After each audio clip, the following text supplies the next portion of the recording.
নানা ধরনের প্লাস্টিকের বোতল দিয়ে তৈরি করা হচ্ছে আস্ত একটা বাড়ি।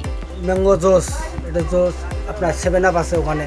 পরিত্যক্ত বিভিন্ন প্রকার প্লাস্টিকের বোতলে বালু ভরে ব্যবহার করা হচ্ছে ইটের বদলে। এক সময় ইউটিউবে প্লাস্টিক বোতলের বাড়ি তৈরির ভিডিও দেখে কৌতূহল জাগে আব্দুল হাকিমের। এরপর সশরীরে দেখতে যান বিকল্প দালান। সেখান থেকে ফিরেই বোতলে বাড়ি তৈরিতে হাত দেন তিনি। ইউটিউবে দেখছি, ইউটিউবে দেখার পরে আমারও যে আমি বিশ্বাস করি নাই, ইউটিউবের কথা বিশ্বাস করি নাই, বা আমি নিজে বাস্তব দেখছি রংপুরে দেখছি। দেখার পরে যার বাসায় দেখছি তাকে আমি বলছি যে মামা এরকম আমার একটা বাসা করতে হবে। এখন যে কোনো ব্র্যান্ডের পুরাতন এসি বদলে নতুন ওয়ালটন এসিতে উপভোগ করুন 25% ছাড়।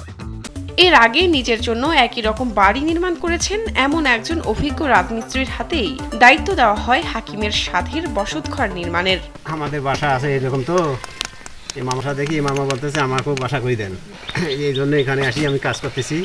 সাধারণত প্লাস্টিক বস্তু অক্ষত থাকে শতাব্দীর পর শতাব্দী, ফলে ইটের চেয়েও মজবুত হয় বোতলের বাড়ি। এছাড়া বোতলের বিশেষ গঠন বৈশিষ্ট্যের জন্য কাঠ ফাটা গরমে শীতল থাকবে পুরো বাড়িঘর। এর মাধ্যমে একটু হলেও ঠান্ডা পাবে, কারণ ইট তো তাপ নিয়ে থাকে, এ তো তাপ নেবে না, সিমেন্ট বালু তাপ নিয়ে থাকে না। শুরুতে বিভিন্ন ভাঙারি দোকান থেকে বোতল সংগ্রহ করে বস্তা ভরে নিয়ে আসতেন বাড়িতে। সে সময় পাত্তা না দিলেও বাড়িঘরের অবয়ব দৃশ্যমান হলে কৌতূহলী হয়ে উঠেছেন প্রতিবেশীরা। বোতল জোগাড় শুরু দিল, বিভিন্ন জায়গা থেকে বোতল নিয়ে আসে সংগ্রহ করে, ওই আনতে বোতল বাড়িতে রাখার পরে মিস্ত্রি মিস্ত্রির পরামর্শ করে তখন থেকে সিমেন্ট নিয়ে আসলো, বালি নিয়ে আসলো, নিয়ে তখন গাঁথা শুরু করলো মিস্ত্রি দিয়ে। তবে এলাকাবাসীর হাসাহাসিতে এতটুকু বিচলিত হননি গাইবান্ধার সুন্দরগঞ্জ উপজেলার ছাপরহাটি খানপাড়া গ্রামের আব্দুল হাকিম। ওয়ালটা দেখতে সুন্দর লাগে, বিভিন্ন কালারের বোতল। বর্তমানে আশেপাশের বিভিন্ন জেলা থেকে বাড়িটি দেখতে আসছেন উৎসুক মানুষজন। প্লাস্টিকের এই বোতল বাড়ি এখন কন্টেন্ট ক্রিয়েটরদের কাছে যেন মধু ভরা মৌচাক। প্লাস্টিক বোতলের ঘর বানানোর সুবিধা অসুবিধা নিয়ে চলছে নানা রকম ভিডিও নির্মাণ। থেকে আসে আপনার হলো রংপুর থেকে আসে, সুন্দরগঞ্জ থেকে আসছে, গাইবান্ধা থেকে আসে, পলাশবাড়ি থেকে, পরশুদিন থেকে আপনার হলো পীরগঞ্জ থেকে আসছিল, আবার শরীরবাড়ি থেকে আসে, বিভিন্ন এলাকা থেকে লোক আসে। রংপুর ডিভিশনের ভিতর থেকে যে কোনো জায়গায় থেকে লোকজন আসতেছে দেখার জন্য, এটা ভালো লাগতেছে, তারা দেখতেছে, ছবি তুলতেছে।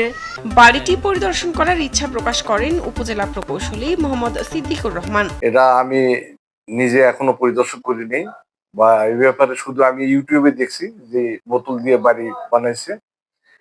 এখন এইটাতে কতটুকু শক্তিশালী হবে, কতটুকু পরিবেশ বান্ধব হবে, এই ব্যাপারে আমি এখনো ওয়াকিবহাল না। আমি এই জিনিসটা জানে পরবর্তীতে আপনাদের জানাতে পারবো। শাহনাজ পারভিন, কালবেলা।